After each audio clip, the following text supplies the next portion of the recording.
Hello दोस्तों, आप सभी का स्वागत है आज की इस वीडियो में। और आज के इस वीडियो में हम लोग पढ़ने वाले हैं संस्थाओं का कामकाज।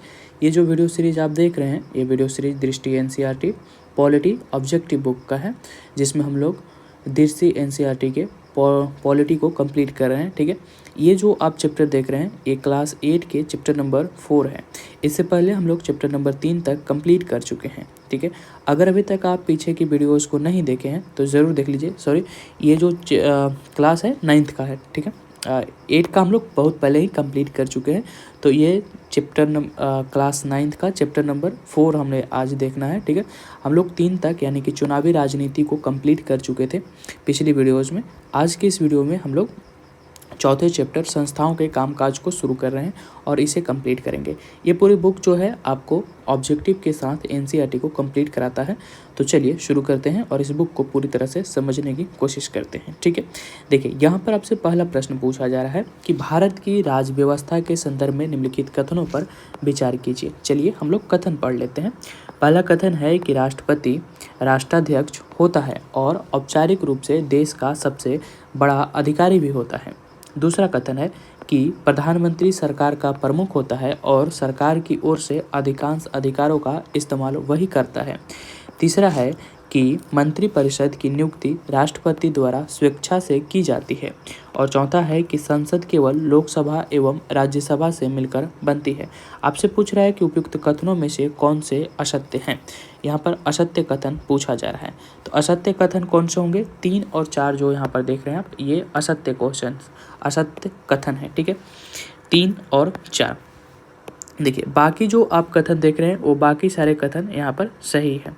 कैसे सही है, पहले इसको समझ लेते हैं सही वाले को, फिर हम लोग ये दोनों क्यों ऑप्शन गलत है इस पर चर्चा करेंगे और फिर लास्ट में जो यहाँ पर दिया गया है उसे भी समझेंगे। ठीक है, देखिए यहाँ पर जो प्रश्न संख्या आप 3 देखेंगे कि मंत्रिपरिषद की नियुक्ति राष्ट्रपति द्वारा स्वेच्छा से की जाती है। तो ये जो कथन 3 है यहाँ पर थोड़ी सी गलती है, थोड़ी सी मिस्टेक है कि जो मंत्रिपरिषद है, मंत्रिपरिषद की नियुक्ति राष्ट्रपति जरूर करते हैं पर वे अपने स्वेच्छा से नहीं करते हैं बल्कि प्रधानमंत्री के सलाह से करते हैं।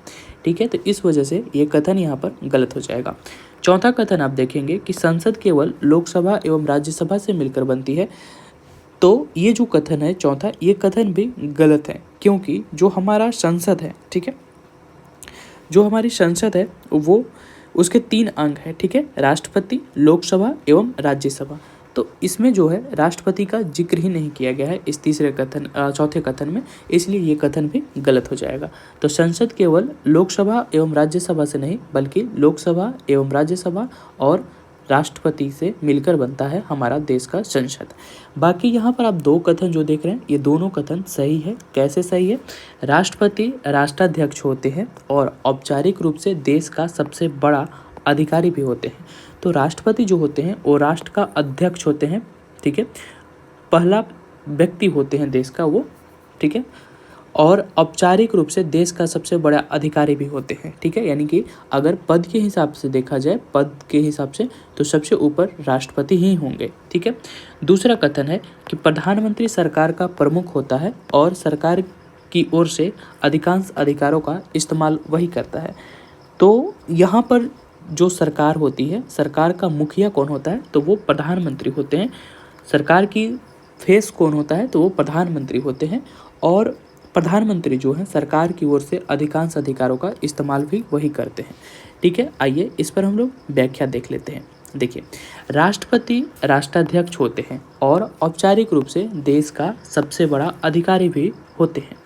ठीक है, तो जो देश के राष्ट्रपति बनेंगे वो राष्ट्राध्यक्ष होंगे और साथ ही साथ वो देश के सबसे बड़ा अधिकारी होते हैं। ठीक है, प्रधानमंत्री जो होते हैं सरकार का प्रमुख होता है और दरअसल सरकार की ओर से अधिकांश अधिकारों का इस्तेमाल वही करता है। यानी कि जो व्यक्ति प्रधानमंत्री होंगे वो सरकार के अधिकांश अधिकारों का क्या करेंगे? यूज करेंगे। ठीक है, और वो सरकार का एक तरह से चेहरा होंगे।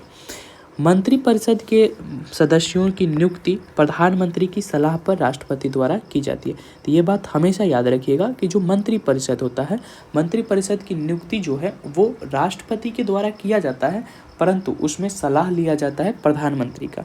ठीक है, तो प्रधानमंत्री की सलाह पर जो है राष्ट्रपति वो क्या करते हैं, मंत्रिपरिषद की नियुक्ति करते हैं। संसद के 3 अभिन्न अंग है, कौन कौन से, राष्ट्रपति, लोकसभा एवं राज्यसभा। राष्ट्रपति, लोकसभा और राज्यसभा ये तीनों मिलकर के जो है संसद का निर्माण करते हैं। तो इतनी बातें ध्यान में रखनी है। चलिए आगे देखते हैं। यहाँ पर है द्वितीय पिछड़ा जाति आयोग से संबंधित निम्नलिखित कथनों पर विचार कीजिए। यहाँ पर कह रहा है कि द्वितीय पिछड़ा जाति आयोग से संबंधित निम्नलिखित कथनों पर विचार कीजिए। आइए कथन को हम लोग पढ़ लेते हैं। पहला कथन है कि 1789 में बीपी मंडल की अध्यक्षता में द्वितीय पिछड़ा जाति आयोग का गठन किया गया। तो दूसरा यहाँ पर कथन है कि इस आयोग को सामाजिक एवं शैक्षणिक रूप से पिछड़े वर्गों की पहचान के लिए मापदंड तय करने एवं उसका पिछड़ापन दूर करने के उपाय सुझाने का जिम्मा दिया गया। तीसरा कथन है कि इस आयोग ने अपनी रिपोर्ट में सरकारी नौकरियों में सामाजिक और शैक्षणिक रूप से पिछड़े वर्गों के लिए 27% आरक्षण देने की सिफारिश की थी। अब आपसे पूछ रहा है कि उपयुक्त में से कौन से कथन जो है वो सही हैं। ठीक है, उपयुक्त में से कौन से कथन सही हैं, ये द्वितीय पिछड़े जाति आयोग के संबंध से, ठीक है, आयोग से संबंधित जो है कौन सी कथन सही है। यहाँ पर जो आप देख रहे हैं ये तीनों कथन यहाँ पर सही हैं। ठीक है, 1779 में जो है बीपी मंडल की अध्यक्षता में द्वितीय पिछड़ा जाति आयोग का गठन किया गया। इसको मंडल आयोग भी या मंडल अध्यक्ष भी कहा जाता है, मंडल आयोग भी कहा जाता है। ठीक है, कई बार ये सीधे तौर पर मंडल आयोग कहा जाता है। ठीक है, तो इसका गठन किया गया और इसके मंडल आयोग के अध्यक्षता कौन कर रहे थे, बीपी मंडल। ठीक है, और इसको द्वितीय पिछड़ा जाति आयोग कहा जाता है। ठीक है, इसका गठन किया जाता है और इसके अध्यक्ष थे बीपी मंडल, इसीलिए इसको कई बार मंडल आयोग भी कहा जाता है।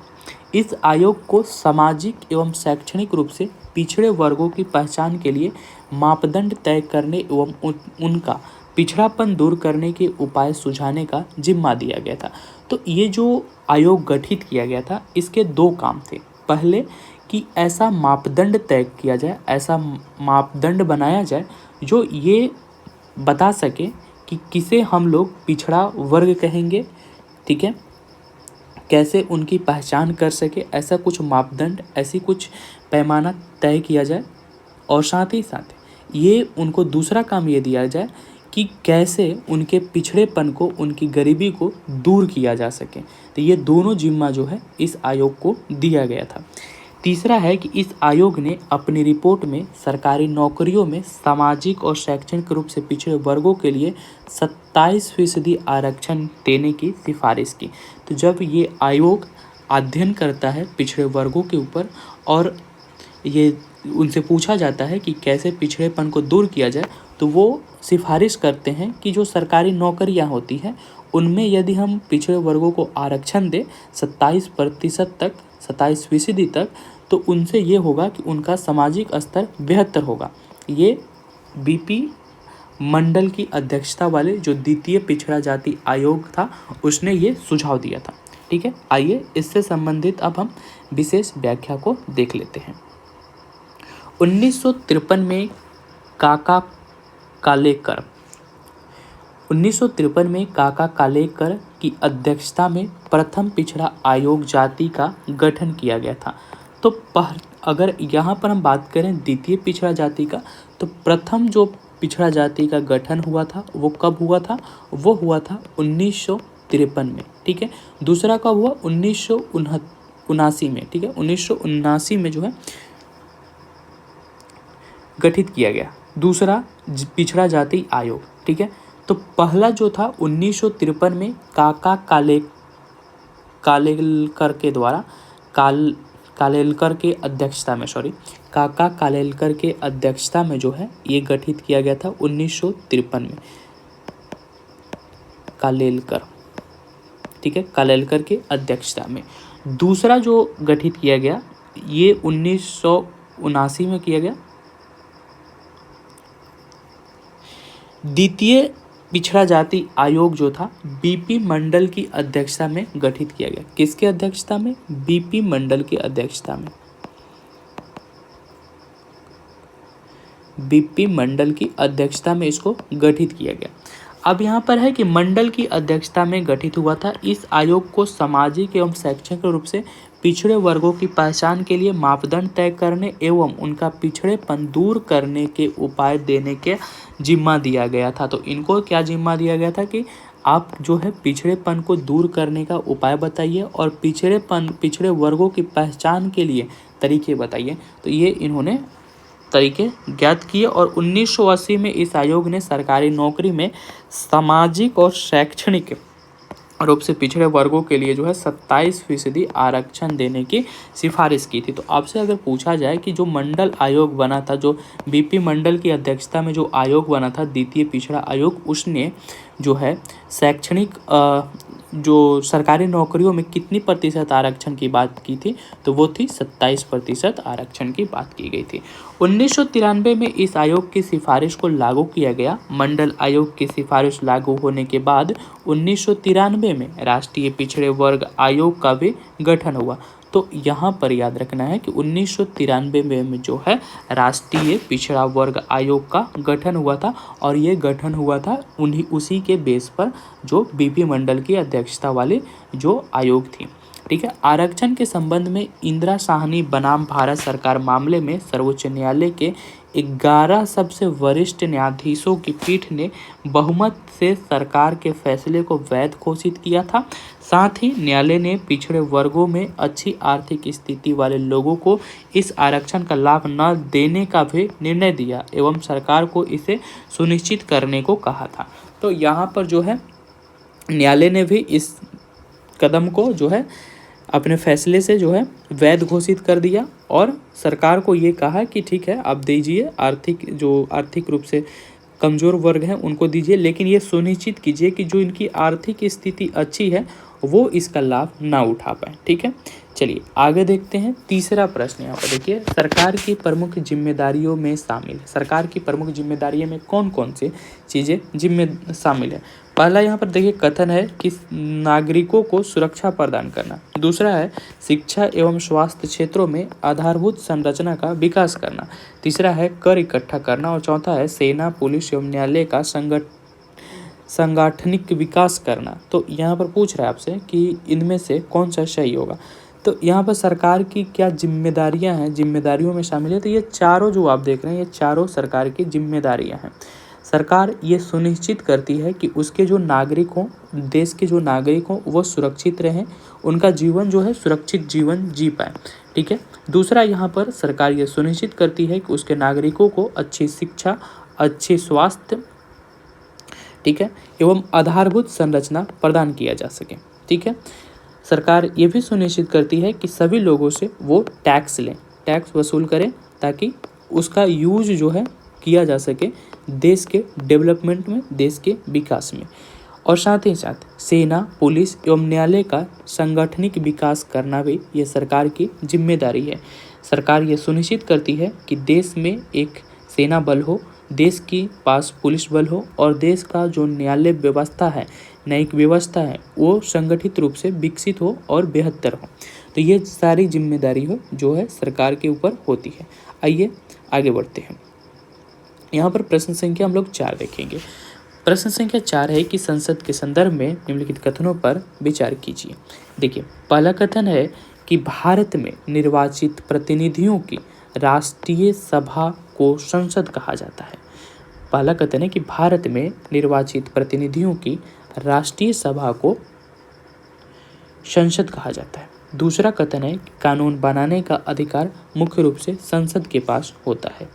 तीसरा कथन है कि सरकार द्वारा खर्च किए जाने वाले हर पैसे पर संसद का नियंत्रण होता है। चौथा कथन है कि सार्वजनिक मामलों और किसी देश की राष्ट्रीय नीति पर बहस के लिए संसद ही सर्वोच्च संस्था है। तो यहाँ पर आपसे पूछ रहा है कि इसमें से कौन सा कथन सही है। ठीक है, इसमें से कौन सा कथन सही है। तो आप देखेंगे यहाँ पर कि ये चारों कथन जो है वो संसद के संदर्भ में सही है। जो हमारा देश का संसद है, ठीक है, जो हमारे देश का संसद है, इसके बारे में ये चारों कथन सही है। आइए एक एक कथन पर थोड़ी सी नज़र दौड़ा लेते हैं। भारत में निर्वाचित प्रतिनिधियों की राष्ट्रीय सभा को संसद कहा जाता है। हम दूसरे तौर पर देखें संसद को, तो संसद एक तरह से सभा है जहाँ पर सभी प्रतिनिधि क्या होते हैं, इकट्ठे होते हैं और देश के विभिन्न मुद्दों पर क्या करते हैं, चर्चा करते हैं। दूसरा यहाँ पर कथन देखेंगे, यह है कि कानून बनाने का अधिकार मुख्य रूप से संसद के पास होता है। तो जो भी देश में कानून बनते हैं उसका बनाने की जिम्मेदारी जो है किसके पास होता है, संसद के पास ही होता है। ठीक है, तो संसद जो होती है देश के अंदर कानून बनाने की जिम्मा जो है अपने ऊपर लेकर चलती है, यानी कि कानून बनाने का जो मुख्य अधिकार है वो संसद के पास ही होता है। तीसरा यहाँ पर कथन था कि सरकार द्वारा खर्च किए जाने वाले हर पैसे पर संसद का नियंत्रण होता है। तो आप बजट भी सुनते होंगे जो संसद में पास होती है, और ये जो पूरा खर्च होता है, पूरे भारत में जो भी सरकारी खर्च होती हैं उसके नियंत्रण जो है, पूरा नियंत्रण जो है संसद के द्वारा किया जाता है। तो सरकार द्वारा खर्च किए जाने वाले हर पैसे पर संसद का नियंत्रण होता है। यहीं से जो है पैसे विभिन्न विभागों को दिया जाता है, आवंटित किया जाता है और कई तरह के योजनाएं लागू की जाती है। चौथा कथन है कि सार्वजनिक मामलों और किसी देश की राष्ट्रीय नीति पर बहस के लिए संसद ही सर्वोच्च संस्था है। तो सार्वजनिक मामला, कोई भी सार्वजनिक मामला हो, ठीक है, कोई भी सार्वजनिक मामला हो, उस पर चर्चा करने का सबसे बेहतर जगह कौन सा है, वो है हमारे देश का संसद। ठीक है, यहीं पर जो है देश के अंदर की किसी भी मुद्दे पर चर्चा की जा सकती है और ये चर्चा होती भी है। तो सार्वजनिक मामले और किसी देश की राष्ट्रीय नीति पर बहस के लिए संसद ही सर्वोच्च संस्था है। ठीक है, जैसे आप देखे होंगे कि प्रदूषण के मामले पर भी चर्चा होती है। ठीक है, कोई एक्सीडेंट होता है उस पर भी चर्चा होता है। ठीक है, कोई मेजर हादसा होता है उस पर भी चर्चा होती है। कहीं पर कुछ चीज़ों की कमी होती है, जैसे इंफ्रास्ट्रक्चर की कमी है, रोड की कमी है, अस्पताल की कमी है, तो उसकी चर्चा भी यहाँ पर संसद में आपको देखने को मिलता है। कई बड़ी नीतियों पर भी चर्चा जो है संसद में होती है। सभी लगभग बड़ी नीतियों पर चर्चा संसद में होती है, तो वो चीज़ें भी आप देखे होंगे। आगे देखिए, भारत में निर्वाचित प्रतिनिधियों की राष्ट्रीय सभा को संसद कहा जाता है। तो जो निर्वाचित प्रतिनिधि हैं, जो चुन करके आते हैं, ठीक है, उनका राष्ट्रीय सभा को ही संसद कहा जाता है। कानून बनाने का अधिकार मुख्य रूप से संसद के पास होता है। विधि निर्माण की प्रक्रिया यहाँ संपन्न होने के कारण इसे विधायिका भी कहा जाता है। तो कानून बनाने का अधिकार संसद के पास है, साथ ही साथ जो कानून बनाने की प्रक्रिया है वो भी संसद में ही संपन्न होता है, और संसद में संपन्न होने के कारण इसे जो है विधायिका कहा जाता है। ठीक है, इसे क्या कहा जाता है, संसद को विधायिका कहा जाता है, क्योंकि ये विधि बनाती है, कानून बनाती है। सरकार द्वारा खर्च किए जाने वाले हर पैसे पर संसद का नियंत्रण है। सार्वजनिक मामलों और किसी देश की राष्ट्रीय नीति पर बहस या चर्चा के लिए संसद ही सर्वोच्च संस्था है। तो चाहे देश के अंदर किसी भी तरह के मुद्दे हो, उस पर चर्चा जो है संसद के अंतर्गत होता है।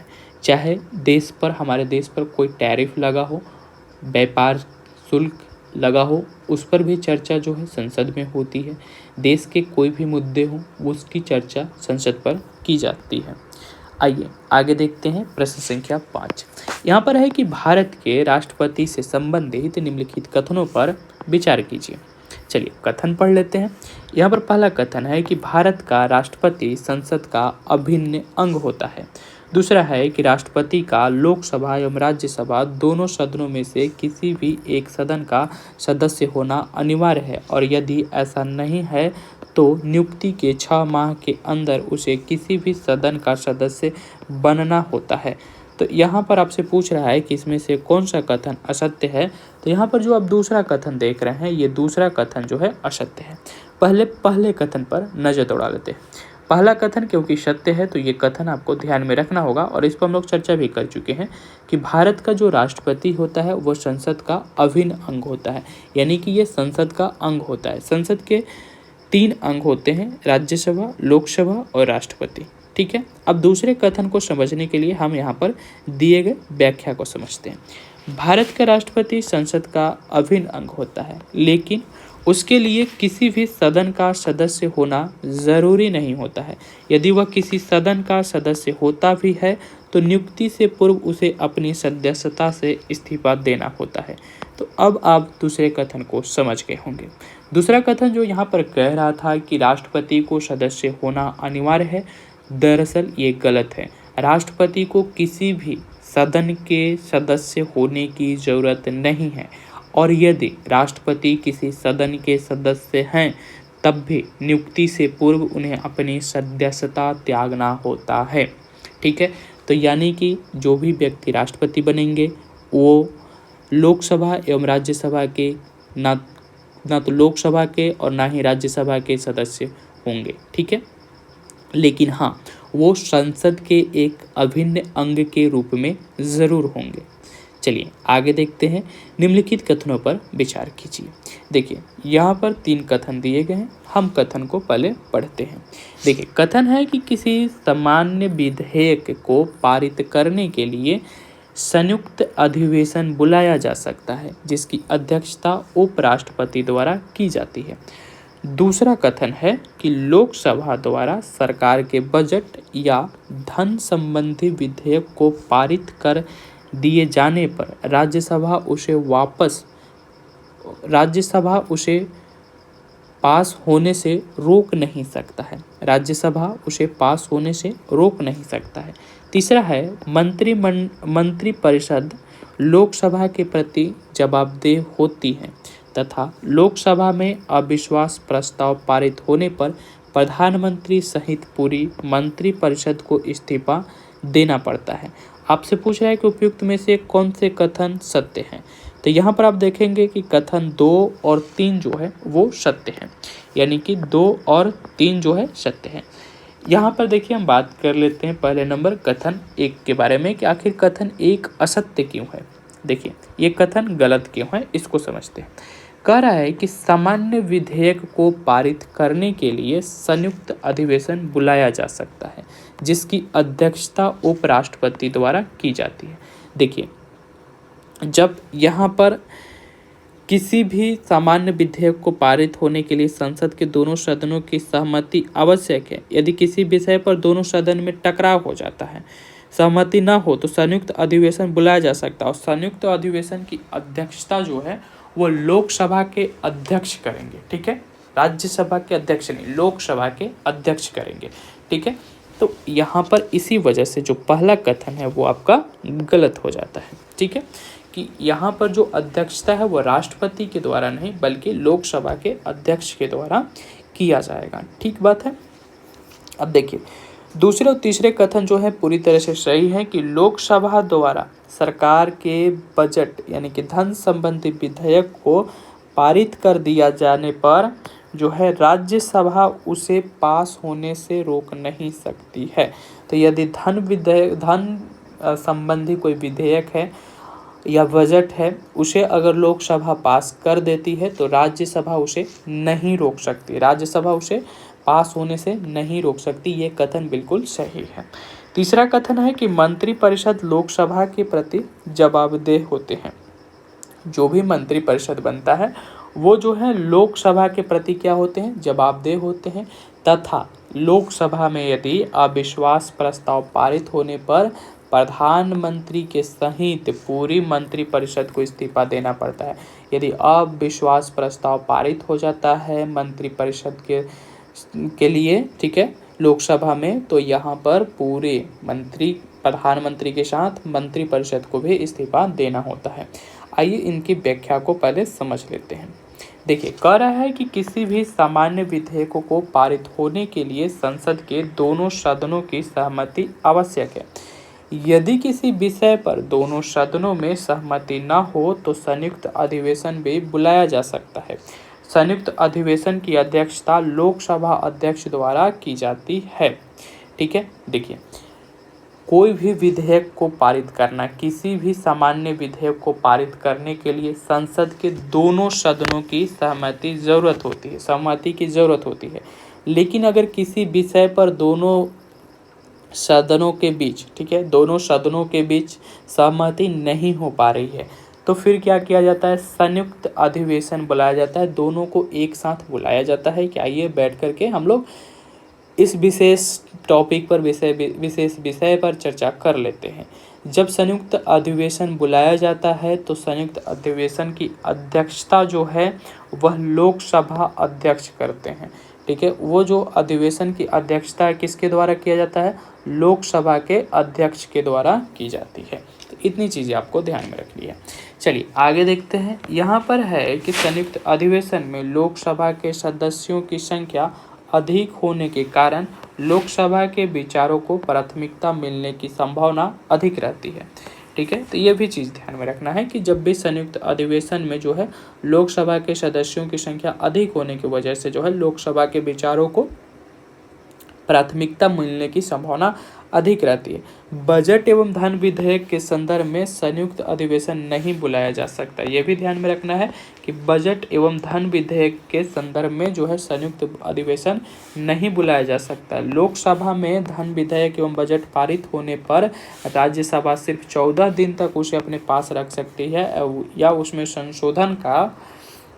संशोधन का केवल सुझाव दे सकती है। इस संशोधन को मानना या न मानना लोकसभा की मर्जी पर निर्भर है। ठीक है, तो इस पॉइंट को समझते हैं। पहले देखिए यहाँ पर कह रहा है कि संयुक्त अधिवेशन जो बुलाया जाता है तो उसमें लोकसभा के सदस्यों की संख्या क्या होती है, अधिक होती है। अब जिसकी संख्या अधिक होगी उसके विचारों की क्या मिल जाएगी, प्राथमिकता मिल जाएगी। उसके विचार जो होंगे, उनके बात जो होंगे वो अपनी बात को प्रबल तरीके से रख पाते हैं। ठीक है, दूसरी बात यहाँ पर कही जा रही है कि जब भी बजट की बात हो, ठीक है, जब भी बजट की बात हो या जब भी धन विधेयक की बात हो तब यदि लोकसभा, ठीक है, यदि बजट या धन विधेयक को जो है लोकसभा में पारित कर दिया गया, लोकसभा उसे पारित कर दिया, उसे मान लिया, ठीक है, पारित कर लिया, उसे मान लिया, तो जब ये लोकसभा से राज्यसभा जाता है ये धन विधेयक या बजट, तो राज्यसभा के पास सिर्फ जो है 14 दिनों का टाइम होता है। या तो उसे वो मान ले, अपने पास वो 14 दिनों तक रख सकती है, या तो उसे अपने पास रख सकती है, या तो उसे मान ले, या उसे उसमें संशोधन करने की सलाह दे। ठीक है, संशोधन की सलाह दे। तो ये जो है राज्यसभा के पास जब ये जाएगी तो ये कितने दिनों तक रख सकते हैं, 14 दिनों तक अपने पास रख सकते हैं। और इस बजट और धन विधेयक में जो है, बजट या धन विधेयक में क्या कर सकते हैं, ये सिर्फ सुझाव दे सकते हैं। ठीक है, सुझाव दे सकते हैं और सुझाव मानने या न मानने का पूरा अधिकार जो है लोकसभा के पास है। तो लोकसभा हो सकता है राज्यसभा के सुझाव मान ले और इसमें सुधार कर दे, और न माने तब भी कोई बात नहीं। अच्छा, अगर ये 14 दिन से अधिक हो गया, ठीक है, 14 दिन पूरा हो गया और राज्यसभा कुछ भी नहीं कहा, तो ये जो है ऑटोमेटिक जो है लोकसभा इसको पारित मान लेती है और आगे बढ़ जाता है धन विधेयक। ठीक है, तो ये चीज़ें हैं। यहाँ पर है कि मंत्रिपरिषद लोकसभा के प्रति उत्तरदायी होते हैं। जो भी मंत्रिपरिषद होते हैं वो लोकसभा के प्रति उत्तरदायी होते हैं। लोकसभा यदि उनके लोकसभा के प्रति उत्तरदायी होते हैं। सत्ता में वही पार्टी रह सकती है जिसे लोकसभा में बहुमत प्राप्त है। लोकसभा अविश्वास प्रस्ताव पारित होने या लोकसभा में बहुमत खोने की स्थिति में सरकार को इस्तीफा देना पड़ता है। ठीक है, तो देखिए यहाँ पर जो मंत्रिपरिषद होता है, पूरा मंत्रिपरिषद जो होता है वो चलता कैसे है, मंत्रिपरिषद चलता है लोकसभा के बहुमत पर। ठीक है, लोकसभा में बहुमत के वजह से चलता है। ठीक है, बहुमत की वजह से चलता है।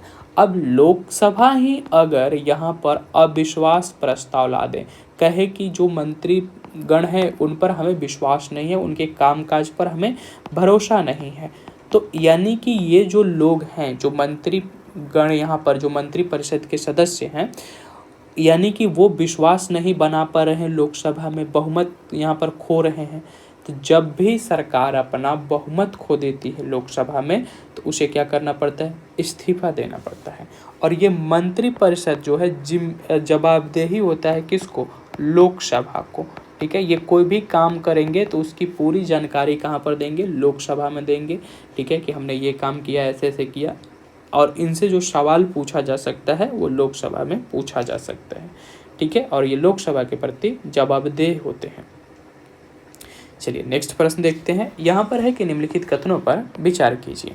देखिए, कथन पढ़ लेते हैं और विचार कर लेते हैं। पहला कथन है कि सभी तकनीकी मामलों में मंत्री विशेषज्ञों की सलाह लेते हैं तथा निर्णय अपने विवेक का अनुसार करते हैं। किसी भी मंत्री से अपने मंत्रालय के मामलों में विशेषज्ञ होने की उम्मीद नहीं की जा सकती।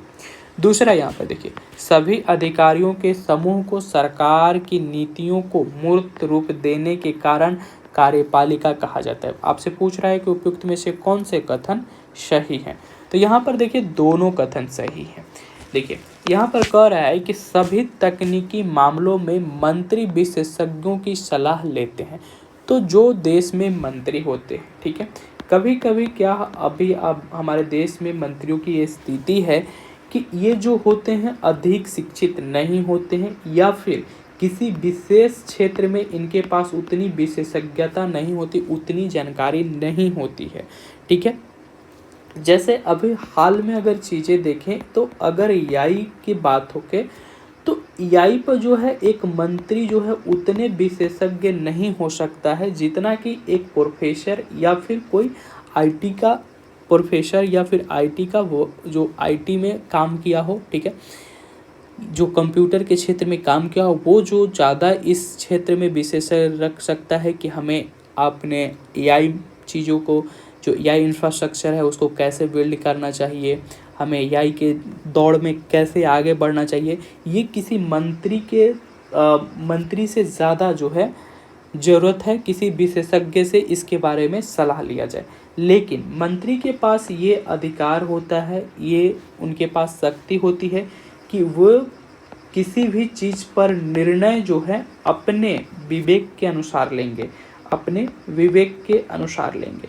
ठीक है, जैसे मान के चलिए एक विशेषज्ञ है, ठीक है, वो आकर के कहता है हमारे मंत्री को, जो एआई से जुड़े हुए विभाग को संभाल रहे हैं, तो उनसे कहते हैं कि हमें जो है क्या करना चाहिए, एक चैटबॉट बनाना चाहिए जो चैट जीपीटी की तरह हो। ठीक है, चैट जीपीटी की तरह हो।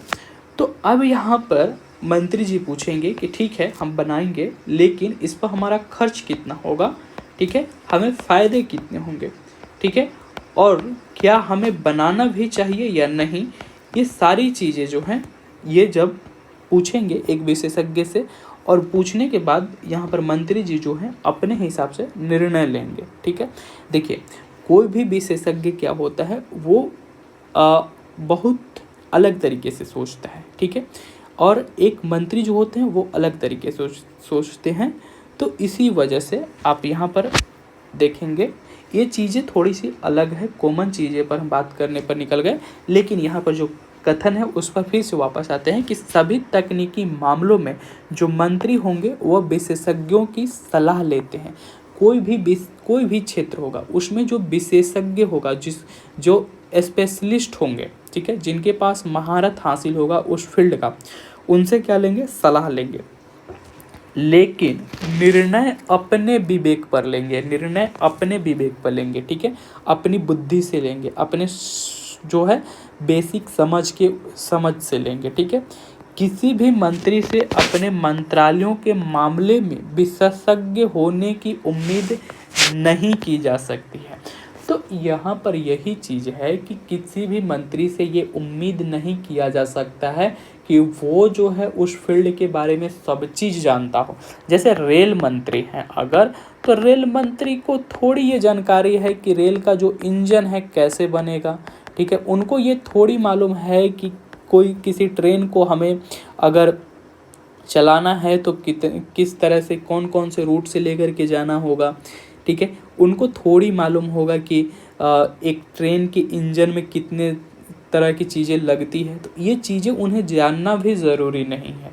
उन्हें ये भी जानना नहीं ज़रूरी है कि हमारा प्लेटफॉर्म कैसे मैनेज होगा। हाँ, वो बाकी चीज़ों पर क्या कर सकते हैं, केवल निर्णय ले सकते हैं कि हाँ, अगर हमें ट्रेन चलानी है तो हमें कितने ड्राइवर चाहिए, तो हमें 10,000 ड्राइवर चाहिए, ठीक है। क्या 10,000 ड्राइवर ज़रूरी हैं, 5,000 से नहीं हो जाएगा? इस तरह के जो निर्णय हैं ये मंत्रालय के जो मंत्री होते हैं वो लेते हैं, ठीक है। और विशेषज्ञ से हमेशा राय लेते रहते हैं कि इसमें क्या चीज़ होगा, ये क्या होगा। और ये विशेषज्ञ कौन होते हैं? तो ये पहले तो IAS ऑफिसर जो बनते हैं वो होते हैं। दूसरा, जो बाहर के स्पेशलिस्ट होते हैं, ठीक है, वो भी क्या करते हैं, यहाँ पर अपना सलाह देते हैं, ठीक है। तो याद रखिएगा कि सभी अधिकारियों के समूह को सरकार की नीतियों को मूर्त रूप देने के कारण ही इन्हें कार्यपालिका कहा जाता है।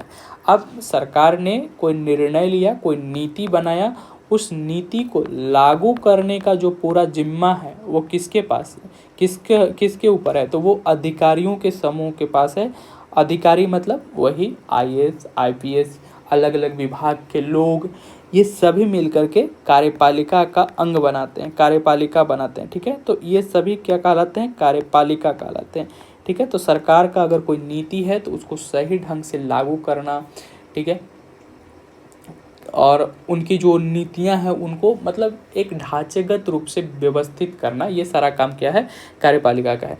तो चलिए, ये चीज़ें आपको समझ में आ गई होगी। और यही दोनों कथन यहाँ पर सही है कि पहला कथन यही था सिर्फ कि मंत्री जो होंगे उनको विशेषज्ञता हासिल करने की ज़रूरत नहीं है अपने क्षेत्र का, उनके पास एक सामान्य बुद्धि होनी चाहिए, सामान्य समझ होनी चाहिए, जिससे कि वो अपना निर्णय ले सके। दूसरी बात है कि अधिकारी जो होंगे वो सरकार की नीतियों को लागू करने का पूरा काम संभालेंगे, और ये कार्यपालिका कहलाते हैं, ठीक है।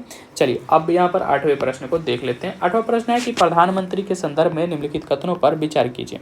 चलिए करते हैं विचार, क्या है बात, इस पर समझते हैं। देखिए, पहला यहाँ पर कथन है कि प्रधानमंत्री पद के लिए कोई प्रत्यक्ष चुनाव नहीं होता, बल्कि राष्ट्रपति बहुमत वाली पार्टी या गठबंधन पार्टी द्वारा चुने गए नेता को ही प्रधानमंत्री नियुक्त करता है। दूसरा है कि संविधान में प्रधानमंत्री का कार्यकाल 5 वर्ष सुनिश्चित किया गया है। तीसरा कथन है कि प्रधानमंत्री अपने मंत्रियों के चयन हेतु स्वतंत्र होता है, बशर्ते वे संसद के सदस्य होने चाहिए, अन्यथा वह मंत्री नहीं बन सकते हैं। तो यहाँ पर कौन कौन से कथन सही हैं? तो केवल कौन से कथन असत्य हैं, आपसे पूछ रहा है कौन से कथन असत्य हैं, ठीक है। कौन से कथन निम्न उपयुक्त कथनों में से कौन सा असत्य है? तो यहाँ पर 2 और 3 असत्य बताया गया, 2 और 3 जो है असत्य बताया गया। देखिए, पहला कथन को हम समझते हैं, पहला कथन सत्य है, तो इस पर थोड़ी सी चर्चा कर लेते हैं।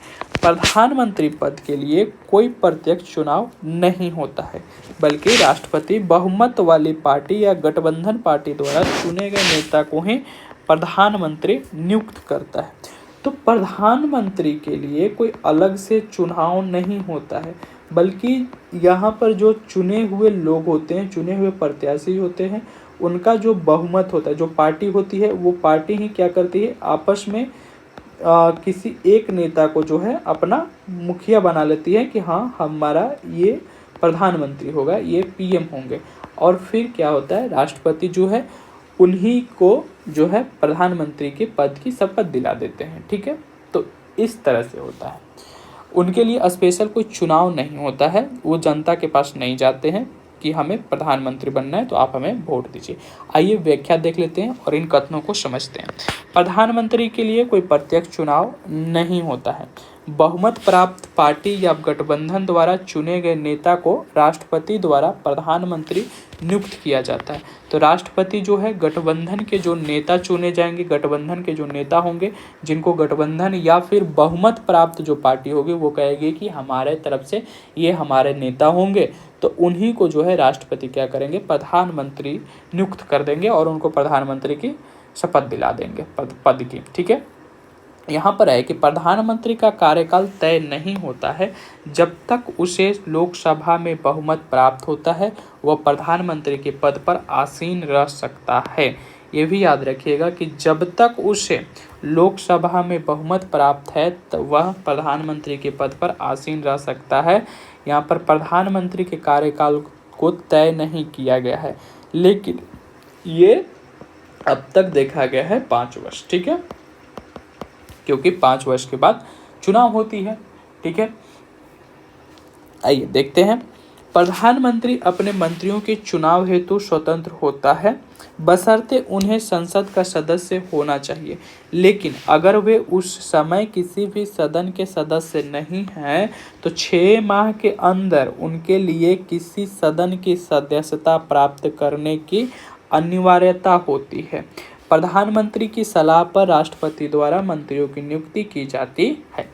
तो यहाँ पर दूसरी बात को हम लोग समझ लेते हैं थोड़ा सा।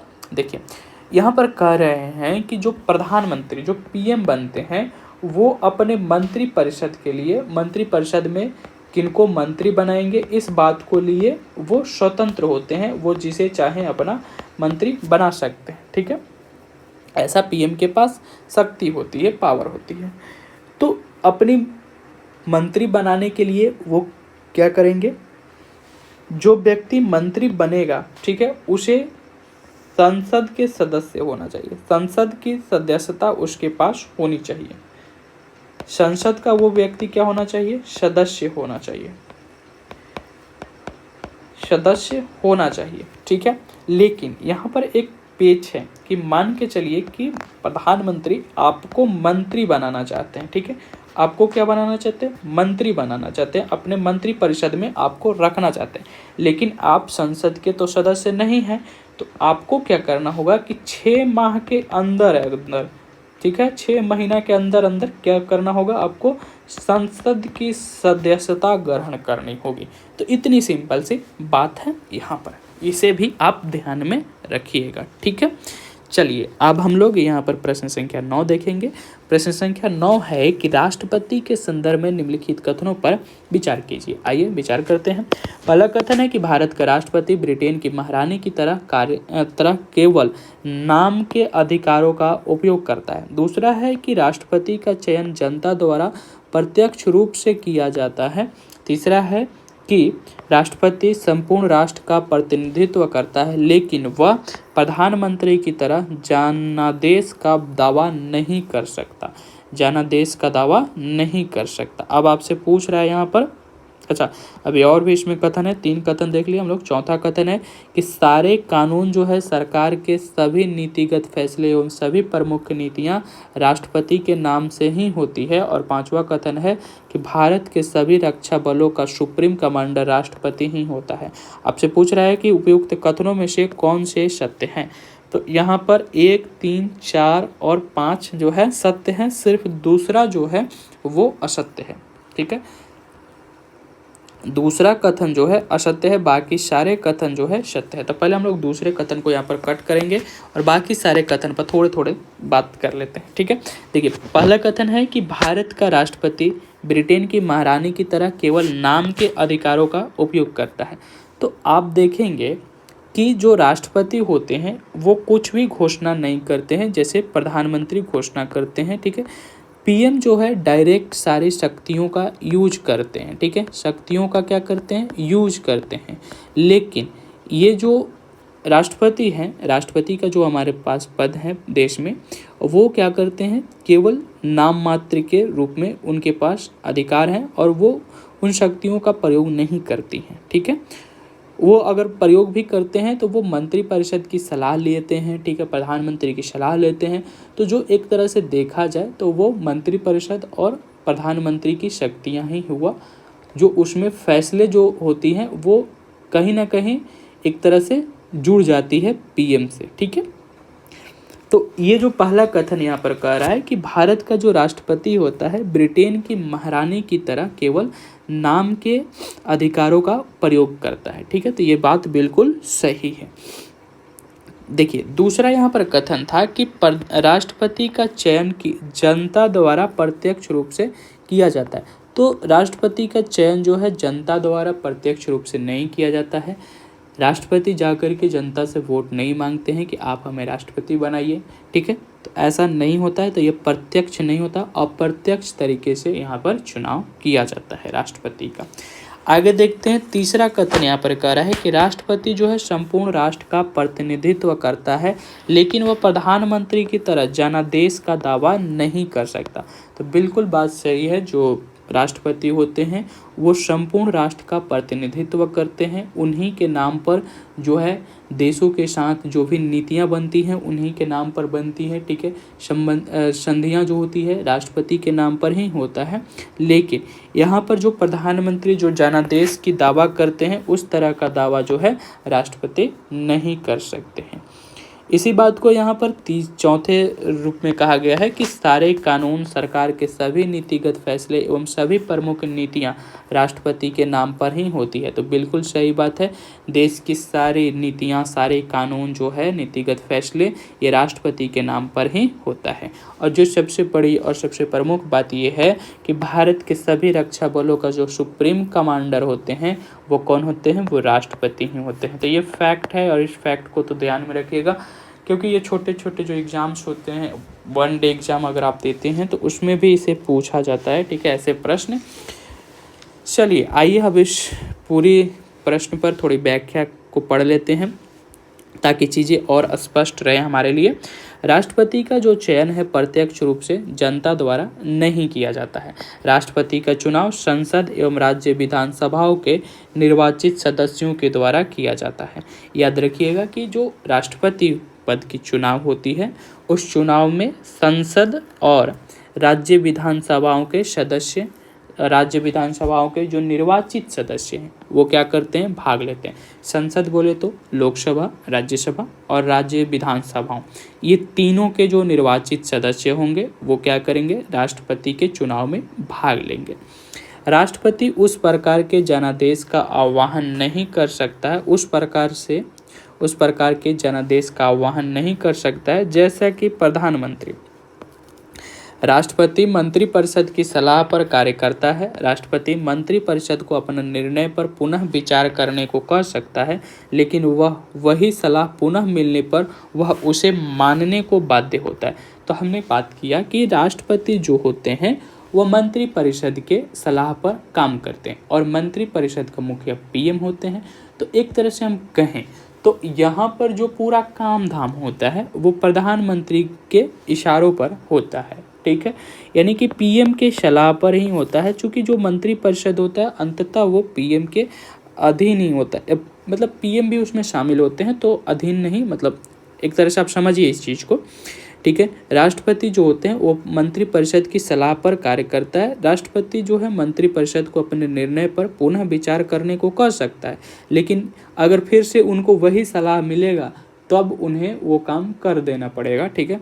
यानी कि मंत्रिपरिषद चाहे तो अपनी सलाह अगर ना बदले तो फिर से पुनः जो मिलने पर, पुनः वही सलाह मिलने पर जो राष्ट्रपति होंगी उन सलाह को मान लेंगी, ठीक है, मानने पर वो बाध्य हो जाएंगी। चलिए प्रश्न संख्या 10 देखिए, यहाँ पर आपसे पूछ रहा है कि मंत्रिमंडल के विषय में निम्नलिखित कथनों पर विचार कीजिए। आइए हम विचार कर लेते हैं।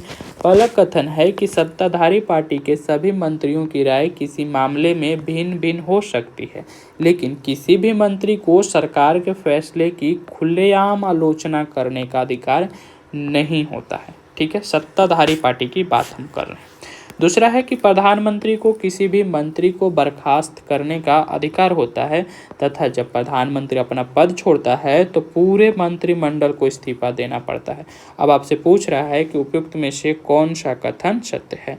तो यहाँ पर दोनों कथन सत्य हैं, 1 और 2 दोनों कथन सत्य हैं। देखिए कह रहा है कि सत्ताधारी पार्टी के सभी मंत्रियों की राय किसी मामले पर भिन्न भिन्न हो सकती है, लेकिन किसी भी मंत्री को सरकार के फैसले की खुलेआम आलोचना करने का अधिकार नहीं होता है, ठीक है।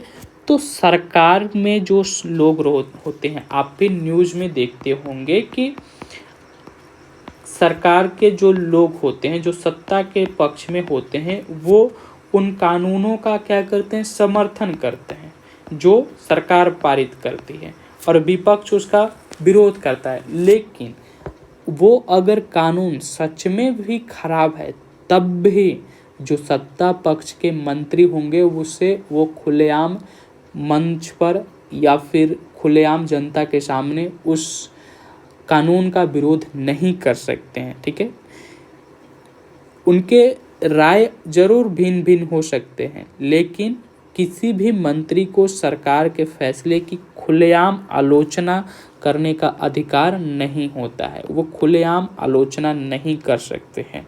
ठीक है, तो आप देखेंगे कि जो सत्ता पक्ष के नेता होते हैं वो हमेशा सरकार की नीतियों का समर्थन करते हैं, चाहे वो नीतियां कैसी भी क्यों ना हो। ठीक है, ये चीज़ें हमें देखने को मिलता है।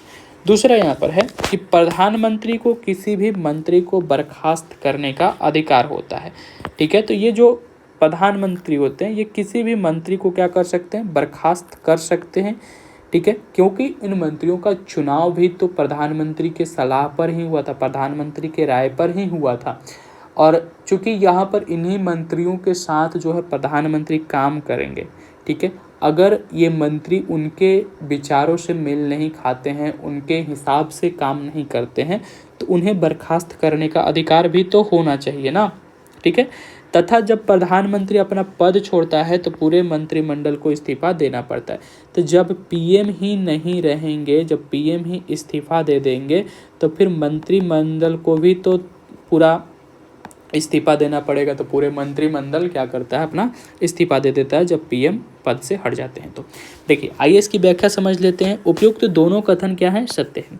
प्रधानमंत्री के व्यापक अधिकार होते हैं, वह कैबिनेट की बैठक की अध्यक्षता करते हैं, वह विभिन्न विभागों के कार्यों का समन्वय करता है, विभागों के विवादों में उसका निर्णय अंतिम माना जाता है। प्रधानमंत्री मंत्रियों के कार्यों का वितरण करता है, उसे किसी भी मंत्री को बर्खास्त करने या उसके विभाग बदलने का अधिकार होता है। चूंकि प्रधानमंत्री मंत्रिपरिषद का मुखिया होता है, हमेशा याद रखिएगा कि जो प्रधानमंत्री होते हैं वह मंत्रिपरिषद का मुखिया होते हैं, अतः उनके त्यागपत्र देने की स्थिति में सभी मंत्रियों को बर्खास्त माना जाता है। तो यानी कि पीएम जब अपना इस्तीफा दे देते हैं तो ऑटोमेटिक ये मान लिया जाता है कि पूरा मंत्रिपरिषद जो है वो इस्तीफा दे चुका है, वो खत्म हो चुका है। ठीक है, तो यहाँ पर जो है प्रधानमंत्री के पास बहुत व्यापक अधिकार होते हैं। वो कैबिनेट की जब बैठक होता है तो वहाँ पर उसकी क्या करते हैं, वो अध्यक्षता करते हैं। ठीक है, साथ ही साथ वो सभी विभागों के कार्यों का यहाँ पर निरीक्षण कर सकते हैं। विवाद, अगर कुछ विभाग में कोई विवाद है तो उसका निर्णय भी कर सकते हैं और समन्वय करते हैं उनके कार्यों का। तो ये सारा काम जो है पीएम कर सकते हैं। ठीक है, चलिए आगे देखते हैं। प्रश्न संख्या 11 देखेंगे। देखिए, यहाँ पर प्रश्न संख्या 11 आपसे पूछ रहा है कि निम्नलिखित कथनों पर विचार कीजिए। देखिए, कथन को समझिए। यहाँ पर 3 कथन दिए हुए हैं। पहला कथन है कि भारत के न्यायपालिका का ढांचा एकीकृत न्यायपालिका का उदाहरण है। जो भारत के न्यायपालिका है उसकी जो ढांचा है वह एकीकृत न्यायपालिका का उदाहरण है। दूसरा कह रहा है कि उच्चतम न्यायालय भारत में न्यायिक प्रशासन को नियंत्रण करने का सर्वोच्च संस्था है। तीसरा कथन है कि सर्वोच्च न्यायालय द्वारा दिए गए निर्णय एवं आदेश उससे नीचे की सभी अदालतों के लिए बाध्यकारी होती है। तो यहाँ पर आपसे पूछ रहा है कि निम्नलिखित में से कौन से कथन सही हैं। तो यहाँ पर जो चारों कथन हैं, ये चारों कथन उपयुक्त में से चारों कथन क्या हैं, सही हैं। ठीक है, 1 2 3 ये तीनों कथन क्या है, सभी सही हैं, उपयुक्त में से सभी सही हैं। आइए इस पर थोड़ी सी बात कर लेते हैं। देखिए, यहाँ पर है कि भारत की जो न्यायपालिका का ढांचा है वह एकीकृत न्यायपालिका का उदाहरण है। ठीक है, आप इस तरह से समझिए, एक शीर्ष पर न्यायपालिका है। ठीक है, इसके नीचे कुछ हैं। ठीक है, इस तरह से हायरार्की बना हुआ है। फिर इसके नीचे कुछ हैं। ठीक है, इसके नीचे कुछ हैं, इसके नीचे कुछ हैं, इस तरह से। तो यहाँ पर जो टॉप पर है, ठीक है, ये जो टॉप पे न्यायपालिका बैठा हुआ है, ये जो फैसला करेंगे इन सभी को मानना होगा। ये इस चित्र के माध्यम से केवल इतना समझिए। ठीक है, आगे समझते हैं। उच्चतम न्यायालय भारत में न्यायिक प्रशासन को नियंत्रित करने की सर्वोच्च संस्था है। तो उच्चतम न्यायालय यहाँ पर है, शीर्ष पर। ठीक है, ये कहाँ पर है, शीर्ष पर। तो उच्चतम न्यायालय जो है भारत में न्यायिक प्रशासन को नियंत्रित करने वाली सर्वोच्च संस्था है और सर्वोच्च न्यायालय द्वारा यहाँ पर जो है उच्चतम न्यायालय जो है भारत के न्यायिक प्रशासन को नियंत्रित करने का सर्वोच्च संस्था है। ठीक है, सर्वोच्च संस्था, ये कथन बिल्कुल सही है। ठीक है, तीसरा जो कथन है इसको देखिए, यहाँ पर है कि सर्वोच्च न्यायालय जो है सर्वोच्च न्यायालय द्वारा दिए गए निर्णयों एवं आदेश उनके नीचे की सभी अदालतों के लिए बाध्यकारी होगा।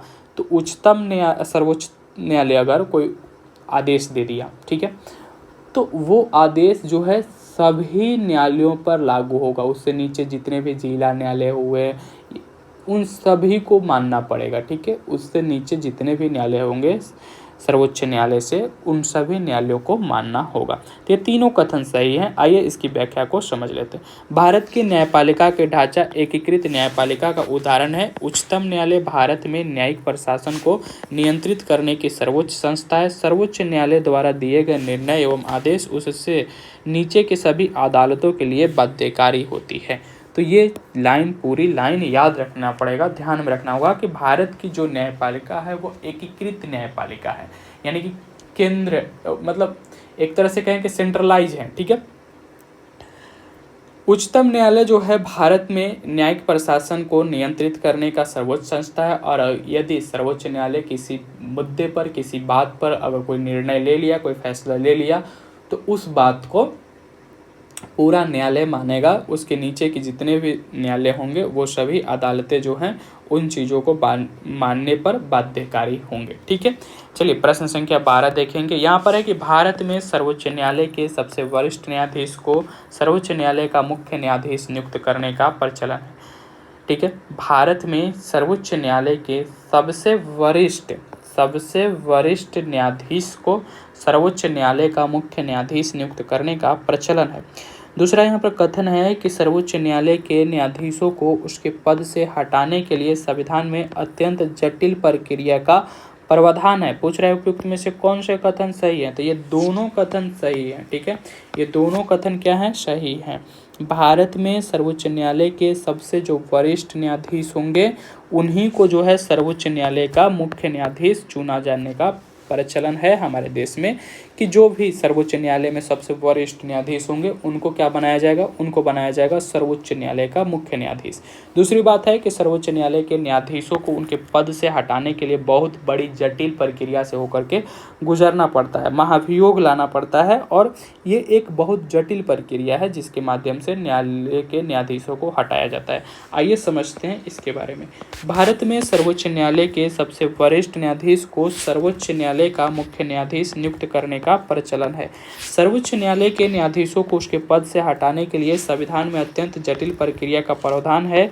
किसी न्यायाधीश को संसद के प्रत्येक सदन द्वारा अपनी कुल सदस्य संख्या के बहुमत द्वारा तथा उपस्थित एवं मत देने वाले सदस्यों के कम से कम 2/3 बहुमत से प्रस्ताव पारित कर उसके पद से हटाया जा सकता है।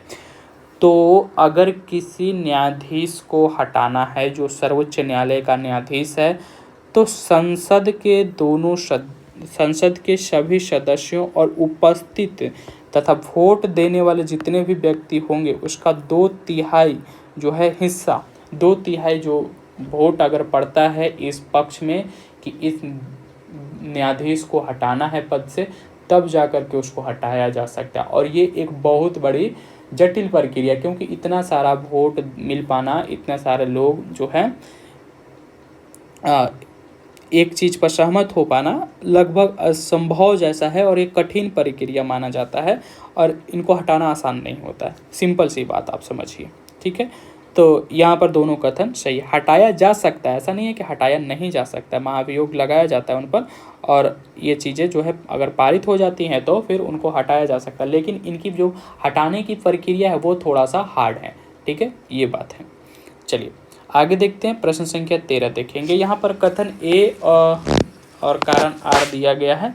कह रहा है कि भारत के न्यायपालिका दुनिया की सबसे अधिक प्रभावशाली न्यायपालिकाओं में से एक है। ठीक है, दूसरा कह रहा है कि विधायिका का कोई कानून या कार्यपालिका की कोई कार्रवाई संविधान के खिलाफ है तो न्यायपालिका केंद्र और राज्य स्तर पर ऐसे कानून या कार्रवाई को अमान्य घोषित कर सकती है। तो आपसे पूछ रहा है कि उत्तर का चुनाव कीजिए। कह रहा है कि ए एवं आर दोनों सही है, आर जो है ए को सही व्याख्या करता है। ऑप्शन नंबर ए बिल्कुल सही है। देखिए यहाँ पर कह रहा है कि भारत की जो न्यायपालिका है वो दुनिया की सबसे प्रभावशाली न्यायपालिकाओं में से एक है, सबसे अधिक बढ़िया प्रभावशाली न्यायपालिका है। और हमारे देश की न्यायपालिका थोड़ा स्लो ज़रूर है पर एक बेहतर न्यायपालिका है, ठीक है। और देशों की तुलना में अगर देखेंगे तो मतलब ठीक स्तर पर है, ऐसा नहीं है कि खराब स्तर पर, बढ़िया स्तर पर है, ठीक है।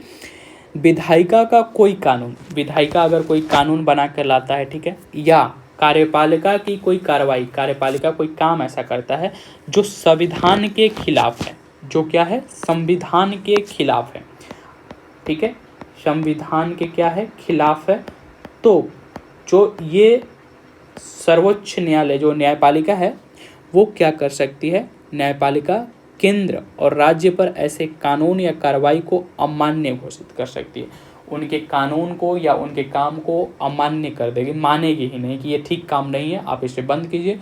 उन्हें डांट भी सकती है, ठीक है, उनको नोटिस जारी कर सकती है कि आप ये ठीक नहीं कर रहे, अच्छा नहीं कर रहे। मान के चलिए कोई विधायिका ऐसे कानून बना दी जो एकदम संविधान को ठीक, संविधान के मतलब संविधान की पूरी मूल ढांचा को ही चेंज करने पर उतर गया, तब भी क्या करेगी न्यायपालिका, उस कानून को न मानने की उसके पास शक्ति है, उसे ख़त्म करने की भी शक्ति है, ठीक है।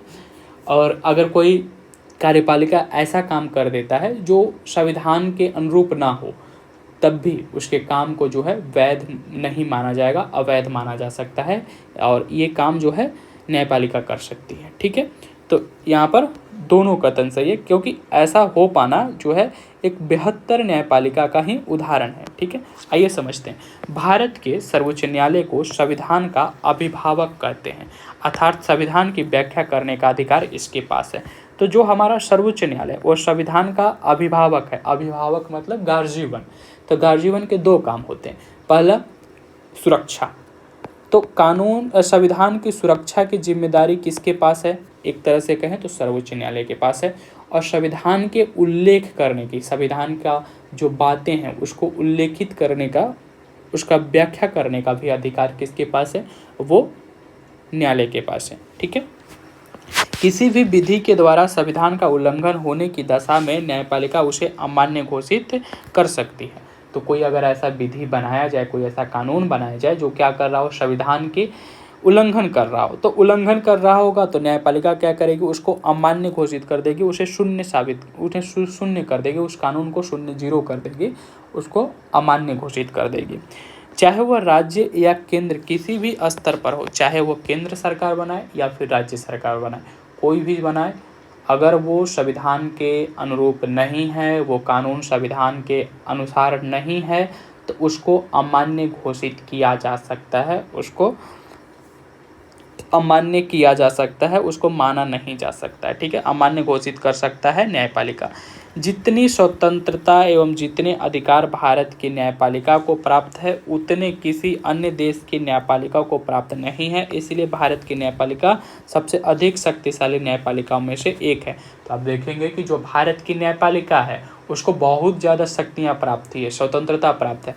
जो न्यायाधीश हैं उनको हटाने के लिए जो है संसद सदस्य के 2/3 मत की ज़रूरत पड़ जाती है। तो आप सोच सकते हैं कि कितने स्वतंत्र वो हैं, कितने वो सुरक्षित हैं अपने पद पर। और जब किसी न्यायालय के जो न्यायाधीश हैं, अगर वो अपने पद से पर सुरक्षित हैं तो वो काम भी स्वतंत्र होकर कर सकते हैं, किसी के दबाव में नहीं आएंगे, ठीक है।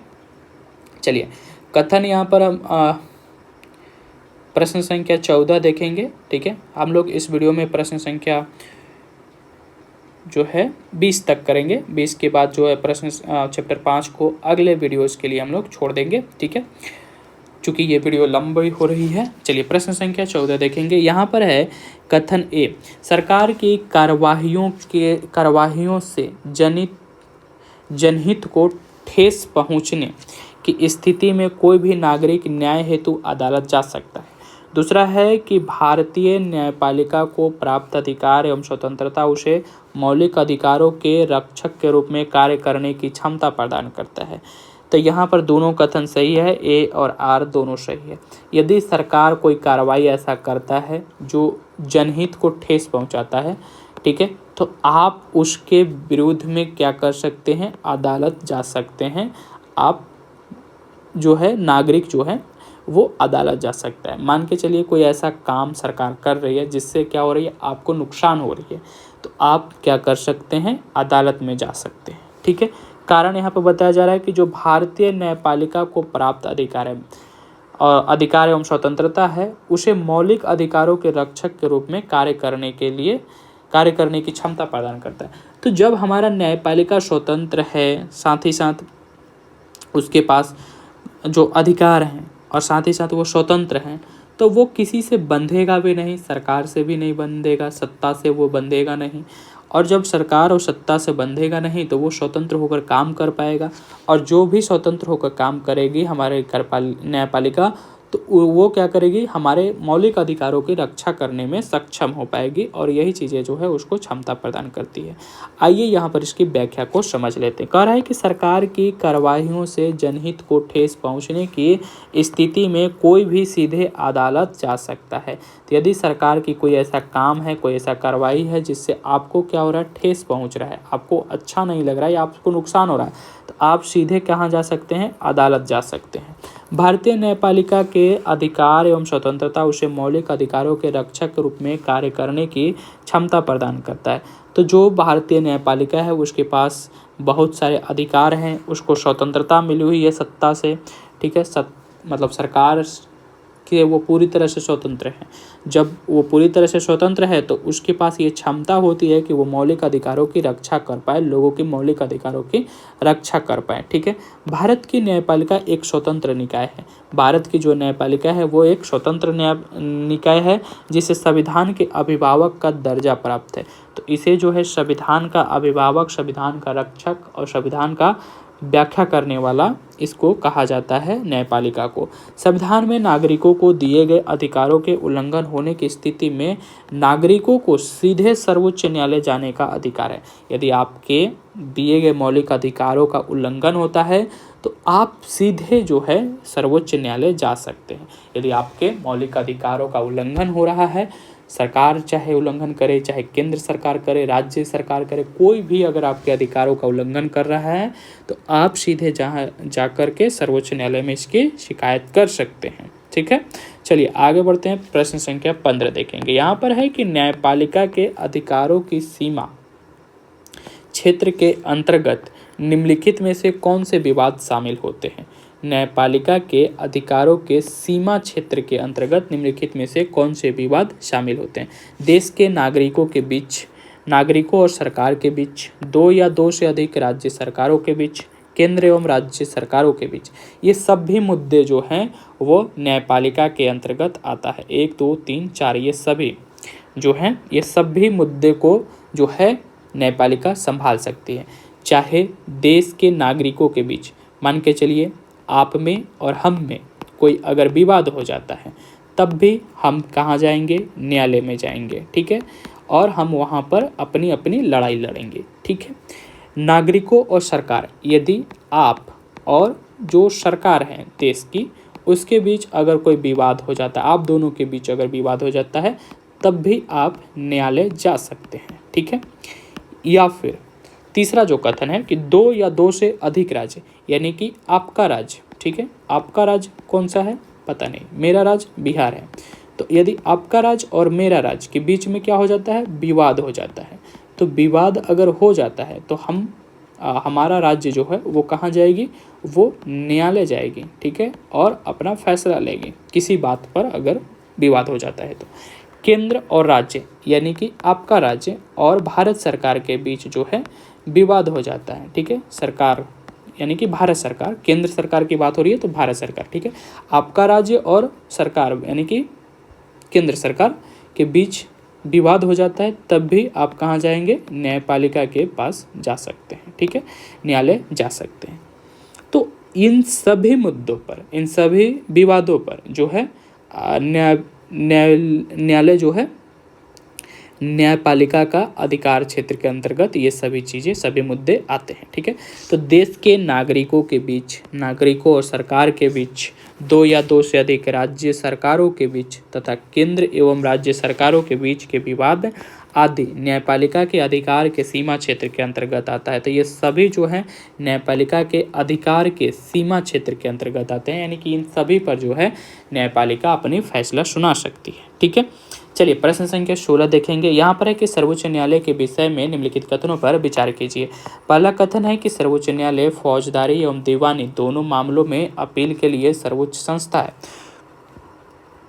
दूसरा है कि सर्वोच्च न्यायालय उच्च न्यायालय द्वारा दिए गए निर्णयों को बदल सकता है। तीसरा है न्यायाधीश कार्यपालिका एवं विधायिका के अधीन न होकर, न्यायाधीश जो है कार्यपालिका एवं विधायिका के अधीन न होकर स्वतंत्र होते हैं, इसीलिए न्याय की समुचित व्यवस्था संभव हो पाती है। चलिए, चौथा कथन है कि सर्वोच्च न्यायालय के निर्णयानुसार संसद संविधान के मूलभूत सिद्धांतों को प्रभावित नहीं कर सकती है। आपसे पूछ रहा है कि इसमें से कौन सा कथन सत्य है। तो ये चारों कथन जो है सत्य हैं, उपयुक्त में से चारों कथन सत्य हैं। आइए एक एक कथन को यहाँ पर थोड़े थोड़े देख लेते हैं। देखिए, पहला कथन आप देख रहे हैं यहाँ पर कि जो सर्वोच्च न्यायालय है ये फौजदारी और दीवानी दोनों मामलों में अपील के लिए सर्वोच्च संस्था है। फौजदारी मामला हो या दीवानी मामला हो, दोनों में से, दोनों मामलों में आप कहाँ जा सकते हैं, अपील कर सकते हैं सर्वोच्च न्यायालय में। ठीक है, तो चाहे आपका मामला फौजदारी मामला हो या दीवानी मामला हो, ये जाकर के आप मामला सर्वोच्च न्यायालय में ले जा सकते हैं। दूसरा कथन देखिए, यहाँ पर है कि सर्वोच्च न्यायालय जो है उच्च न्यायालय द्वारा दिए गए निर्णयों को बदल सकता है। यदि उच्च न्यायालय कुछ फैसला दिया है, ठीक है, उच्च न्यायालय जो है फैसला दिया है, तो उसको जो है सर्वोच्च न्यायालय क्या कर सकता है, बदल सकता है। ठीक है, मान के चलिए कि उच्च न्यायालय आपको क्या दे दिया, सज़ा दे दिया। सज़ा ये दिया कि आपको जो है हमारे चैनल को लाइक सब्सक्राइब करना पड़ेगा। ठीक है, तो आप जाएंगे सर्वोच्च न्यायालय के पास और सर्वोच्च न्यायालय ये फैसला करेगा कि आपको सिर्फ लाइक सब्सक्राइब नहीं करना है, आपको वीडियो को शेयर भी करना पड़ेगा। तो इस तरह से वो क्या करेगा, आप सर्वोच्च उच्च न्यायालय की जो फैसला है उसको बदल सकता है। ठीक है, या फिर दूसरे तरीक़ा से अगर समझना चाहो तो इस तरह से भी समझ सकते हो कि अगर उच्च न्यायालय मान के चलिए किसी को सज़ा सुना दी 2 वर्ष का, ठीक है, 2 वर्ष का सज़ा सुना दी, सर्वोच्च न्यायालय उस सज़ा को ख़त्म कर सकती है और कह सकती है कि जो पीछे हुआ वो ठीक नहीं हुआ, आपको अब माफ़ कर दिया जाता है। तो इस तरह भी होता है कि जो उच्च न्यायालय है कभी कभी जो सज़ा सुना देती है और सर्वोच्च न्यायालय में जब जाते हैं तो केस पलट जाता है और फिर वो जो जिसको सज़ा मिलती है वो मतलब ये साबित कर देता है कि मैं दोषी नहीं हूँ। तो ऐसा कई बार देखने को मिलता है। ऐसी स्थिति में जो है उच्च न्यायालय द्वारा दिए गए निर्णयों को सर्वोच्च न्यायालय क्या कर देता है, बदल देता है।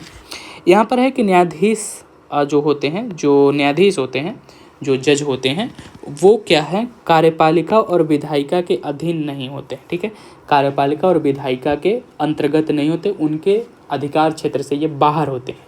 ठीक है, और इसी वजह से वो क्या होते हैं, स्वतंत्र होते हैं।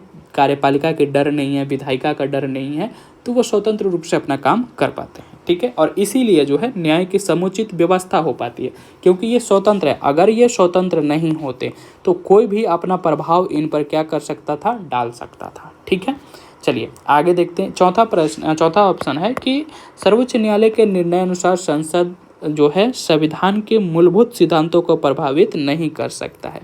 तो यहाँ पर जो संसद है, संसद कानून जरूर बना सकती है, लेकिन संसद संविधान की जो मूल धारणा है, जो मूल सिद्धांत है, उसको नहीं बदल सकती है। ठीक है, ये बात हमेशा ध्यान रखिएगा कि आप संविधान में संशोधन करिए, आप नए कानून बनाइए, लेकिन आप जो संविधान की मूल सिद्धांत है उसको नहीं बदल सकते।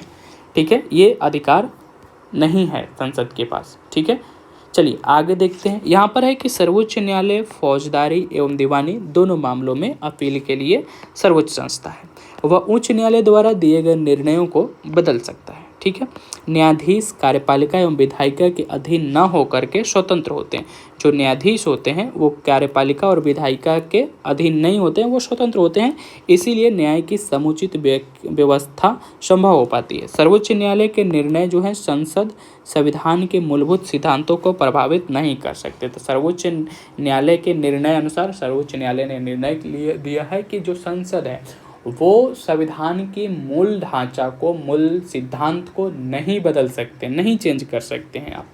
ठीक है, चलिए प्रश्न संख्या 17 देखिए।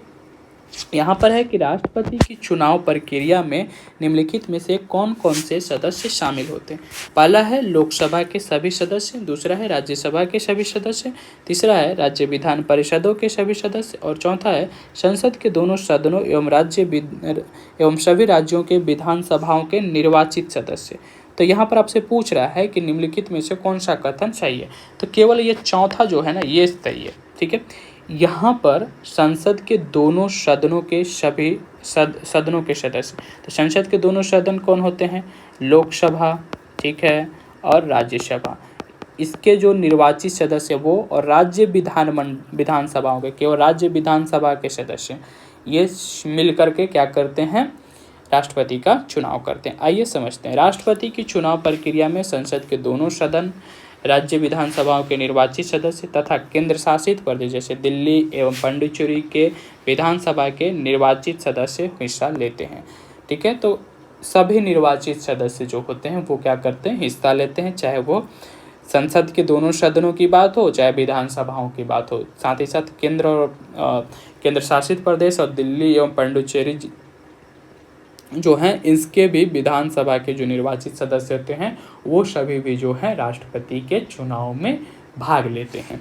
चलिए प्रश्न संख्या 18 देखते हैं। यहाँ पर है निम्नलिखित कथनों पर तर्कसंगत विचार कीजिए, कर लेते हैं। चलिए, पहला यहाँ पर कथन है कि मंत्रिपरिषद सभी मंत्रीगण का समूह है जबकि मंत्रिमंडल कैबिनेट मंत्रीगण का। दूसरा है कि प्रधानमंत्री मंत्रियों के चयन के लिए राष्ट्रपति को सलाह मानने के लिए बाध्य है। प्रधानमंत्री मंत्रियों के चयन के लिए राष्ट्रपति की सलाह मानने के लिए बाध्य हैं। तीसरा कह रहा है कि कार्यपालिका का विधिक प्रमुख राष्ट्रपति होते हैं। चौथा है राष्ट्रपति तीनों सेनाओं के सर्वोच्च कमांडर होते हैं। यहाँ पर कह रहा है कि उपयुक्त कथनों में से कौन सा कथन असत्य है, तो केवल जो दूसरा कथन है ना ये असत्य है। क्यों असत्य है ये भी समझ लीजिए। ये जो दूसरा कथन है ये असत्य है, सही नहीं है। कह रहा है कि प्रधानमंत्री जो होंगे वो मंत्रियों के चयन के लिए राष्ट्रपति के सलाह मानने के लिए बाध्य हैं, तो ये कथन गलत है। जबकि यहाँ पर कथन ये होना चाहिए कि राष्ट्रपति जो है मंत्रियों के चयन के लिए प्रधानमंत्री की सलाह मानने के लिए बाध्य हैं।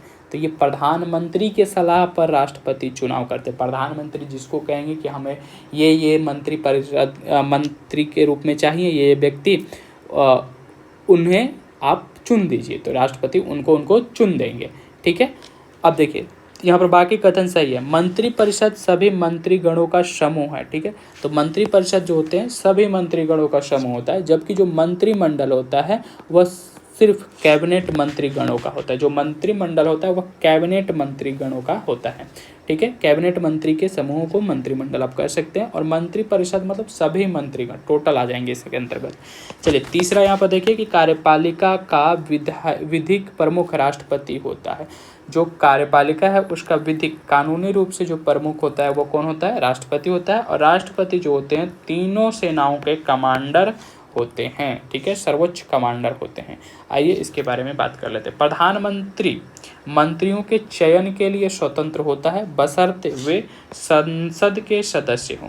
यदि उस समय वे संसद सदस्य नहीं हैं तो मंत्री बनने के 6 महीने के भीतर संसद के दोनों सदनों में से किसी एक का सदस्य चुना जाना जरूरी है। अतः कथन 2 असत्य है। ठीक है, चलिए आगे देखते हैं। प्रश्न संख्या 19 पढ़ लेते हैं। यहाँ पर है कि निम्नलिखित युग्मों पर विचार कीजिए। 3 युग्म दिए गए हैं और आपसे पूछ रहा है कि उपयुक्त में से कौन से सही हैं। देखिए, कैबिनेट मंत्री बात करते हैं सत्ताधारी दल या गठबंधन की पार्टियों के वरिष्ठ नेता, ये बिल्कुल सही है। दूसरा है राज्य मंत्री, स्वतंत्र प्रभार। अमूमन छोटे मंत्रालयों के प्रभारी। ठीक है, तो ये कथन भी सही है कि जो राज्य मंत्री होंगे वो क्या होंगे, अमूमन जो होते हैं छोटे मंत्रालयों के प्रभारी। राज्य मंत्री कैबिनेट मंत्रियों के सहायता के लिए जो बनाए जाते हैं वो राज्य मंत्री कहलाते हैं। ठीक है, तीनों सही हैं। आइए समझते हैं। कैबिनेट मंत्री प्रमुख मंत्रालयों के प्रभारी होते हैं। कैबिनेट मंत्री मंत्रिपरिषद के नाम पर फैसले करने के लिए बैठक करते हैं। राज्य मंत्री बात करते हैं। राज्य मंत्री जो है स्वतंत्र प्रभार अमूमन छोटे मंत्रालयों के प्रभारी होते हैं तथा विशेष रूप से आमंत्रित किए जाने पर कैबिनेट की बैठकों में भाग लेते हैं। राज्य मंत्री कैबिनेट की सहायता के लिए होते हैं। तो राज्य मंत्री कौन होते हैं, जो कैबिनेट की सहायता करते हैं। ठीक बात है। कैबिनेट मंत्री जो होते हैं प्रमुख मंत्रालयों के प्रभारी होते हैं। जो प्रमुख मंत्रालय होते हैं उनके जो प्रभारी मंत्री होंगे, ठीक है, उनको ही कैबिनेट मंत्री कहा जाएगा।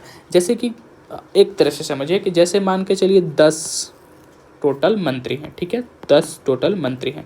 इसमें से जो 4 मंत्री हैं वो क्या है, विशेष पद पर हैं। ठीक है, विशेष पद पर। अब ये जो विशेष पद पर हैं इन्हीं को क्या कहा जाएगा, कैबिनेट मंत्री। ठीक है, कैबिनेट मंत्री। अब इन कैबिनेट मंत्री को सहायता करने वाले जो लोग होंगे, सहायता करने वाले जो लोग होंगे वो क्या कहलाएंगे, वो कहलाएंगे राज्य मंत्री। ठीक है, राज्य मंत्री। इस तरह से आप देखिए इतना चीज़ आप समझ गए।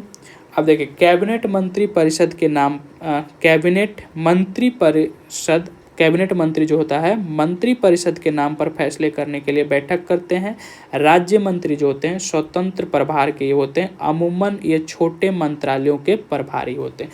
तो इसमें से 10 मंत्रालयों में से कुछ 2-1 मंत्रालय जो होंगे वो बहुत ही छोटे होंगे और इनके जो प्रभारी होंगे उन्हीं को क्या कहा जाएगा, उन्हीं को यहाँ पर राज्य मंत्री कहा जाएगा। ठीक है, चलिए ये चीज़ें आपको समझ में आ गई होगी। चलिए प्रश्न संख्या 20 देखते हैं। यहाँ पर है, यदि किसी कारणवश भारत के राष्ट्रपति का पद रिक्त हो जाए और उपराष्ट्रपति का पद खाली हो तथा सर्वोच्च न्यायालय के मुख्य न्यायाधीश की नियुक्ति न हुई हो तो निम्नलिखित में से कौन राष्ट्रपति के पद पर नियुक्त होगा।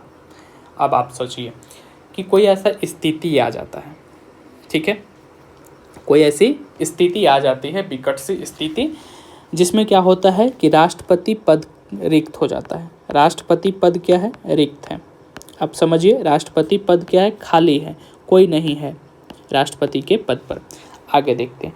और उपराष्ट्रपति का पद खाली हो, साथ ही साथ उपराष्ट्रपति का भी पद क्या हो जाए, खाली हो जाए।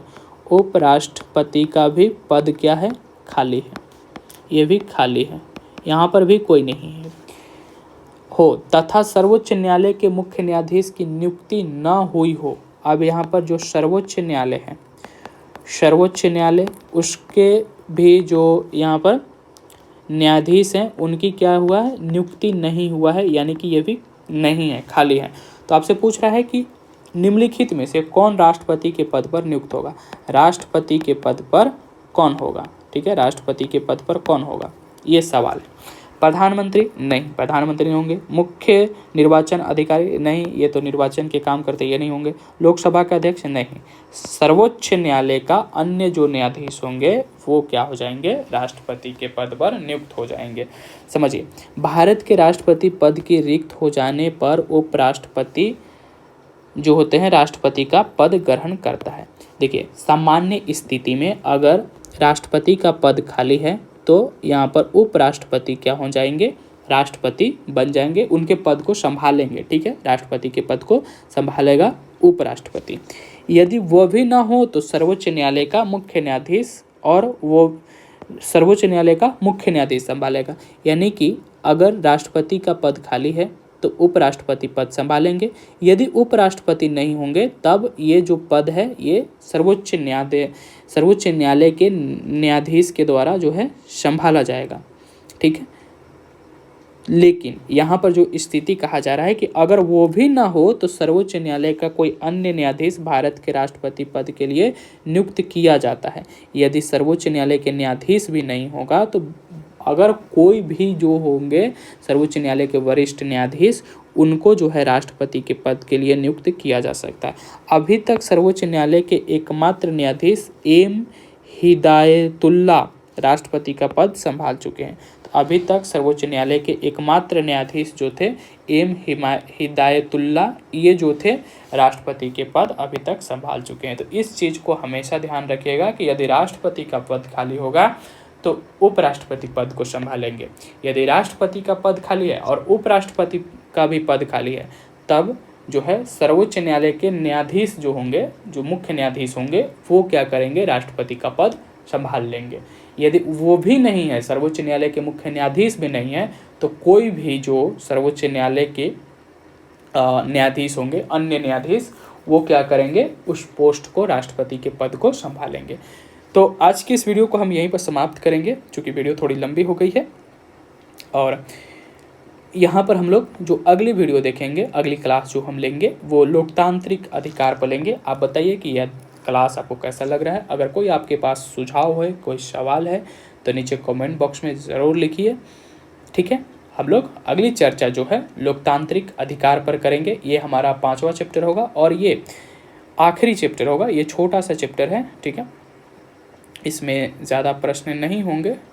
इसमें 15 प्रश्न हैं जो कि हम लोग अगले वीडियोज़ में कंप्लीट करेंगे।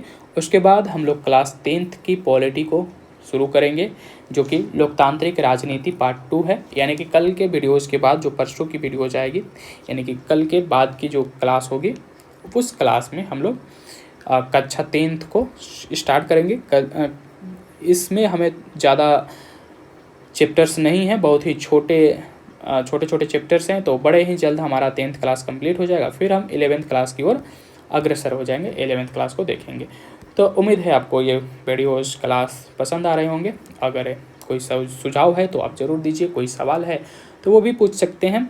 अगर अभी तक चैनल को सब्सक्राइब नहीं किए तो सब्सक्राइब कर लीजिए और बेल आइकन को प्रेस कर लीजिए। और आप अन्य वीडियोज़ को देख सकते हैं। इससे पहले की अगर वीडियोज़ आप नहीं देखे हैं, पहले की क्लास को नहीं देखे हैं, तो ज़रूर कंप्लीट कर लीजिए, क्योंकि आपका क्लास कंप्लीट रहेगा तो आप ही को फ़ायदा होने वाला है। चीज़ों को कंप्लीट करते हुए चलिए, बैकलॉग जो है अच्छी चीज़ नहीं है। तो मिलते हैं हम लोग नेक्स्ट क्लास में, जिसमें हम लोग पढ़ेंगे लोकतांत्रिक अधिकार के बारे में। ठीक है।